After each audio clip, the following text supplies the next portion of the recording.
तो hello everyone, स्वागत है आपका मेरे चैनल डीबी न्यूज़ फैक्ट पर। तो आज हम लोग इस वीडियो में ये डिस्कशन करने वाले हैं कि क्यों पूरा वर्ल्ड इस समय रशिया के खिलाफ खड़ा हुआ है। तो जैसे कि आप लोगों को पता होगा, मेरे पुरानी न्यूज़ वीडियोस आपने देखी होगी कि इस समय रशिया और यूक्रेन की लड़ाई चल रही है, जिसमें यूक्रेन के साथ इस समय यूएस जो है वो ओपनली खड़ा है। लेकिन अब धीरे धीरे बाकी कंट्रीज़ भी यूक्रेन के साथ आ रही है।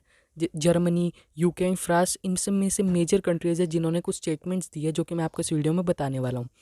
तो अभी कुछ दिन पहले ही जर्मनी के जो नेवी चीफ एडमिरल है वो इंडिया आए थे यूक्रेन के टॉपिक के ऊपर बात करने के लिए, जिसके अंदर उन्होंने कुछ ऐसी स्टेटमेंट्स दी जो कोई भी कंट्री ओपनली नहीं देता है। बट उन्होंने एक तरीके से जो जर्मनी की फॉरेन पॉलिसी है उसे पूरा डिस्क्लोज करके रख दिया है। उन्होंने साफ कहा है कि चाइना और रशिया जो है इस समय वो प्रोएक्टिव हो रखे हैं यूक्रेन के खिलाफ, और जो चाइना है वो टेररिज्म का साथ दे रहा है और डिक्टेटर्स का साथ दे रहा है, जो कि उसे नहीं देना चाहिए।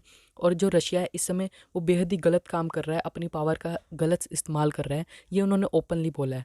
और इसी के साथ साथ फ्रांस के अंदर जो रोम है उसमें पोप फ्रांसिस रहते हैं, जो कि यूरोपियन वर्ल्ड के सबसे ज़्यादा इन्फ्लुएंशियल पीपल्स में से कहा जाता है, क्योंकि जो फादर होते हैं चर्च के अंदर, उनके अंदर सबसे सुप्रीम फादर पोप फ्रांसिस को माना गया है। और इस समय उन्होंने कहा है कि होल वर्ल्ड इस समय यूक्रेन के लिए प्रे करे, क्योंकि रशिया यूक्रेन के ऊपर बहुत ही बुरा इन्वेजन करने वाला है, जिसकी वजह से यूक्रेन पूरा तबाह भी हो सकता है।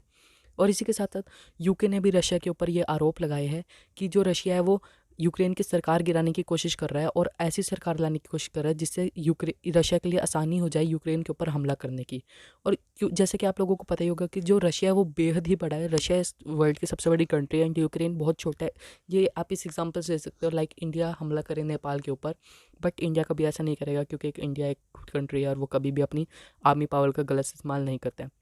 लेकिन इस समय सबसे दोहरा संकट इंडिया के लिए आया हुआ है, क्योंकि सब लोग इंडिया के ऊपर भी प्रेशर बना रहे हैं। यूएस, जापान इंडिया के ऊपर प्रेशर बना रहा है कि आप किसका साइड लेंगे इस समय, रशिया का या फिर यूक्रेन का।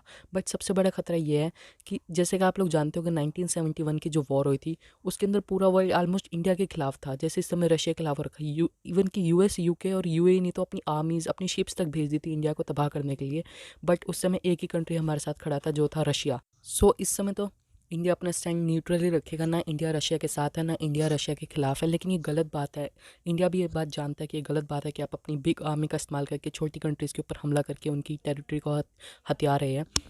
लेकिन इस समय रशिया ने 1 लाख कॉम्पैक्ट ट्रूप से भी ज़्यादा ट्रूप्स, टैंक्स, आर्टलरीज एंड एयरक्राफ्ट्स को अपने तैयार रखा हुआ है साउदर्न बॉर्डर पे यूक्रेन के हमला करने के लिए। लेकिन सबसे ज़्यादा बुरी बात ये होने वाली है कि ये लड़ाई जो है वो सिर्फ दो कंट्रीज़ के बीच नहीं, दो आर्मीज़ के बीच नहीं, सिविलियंस की भी होगी।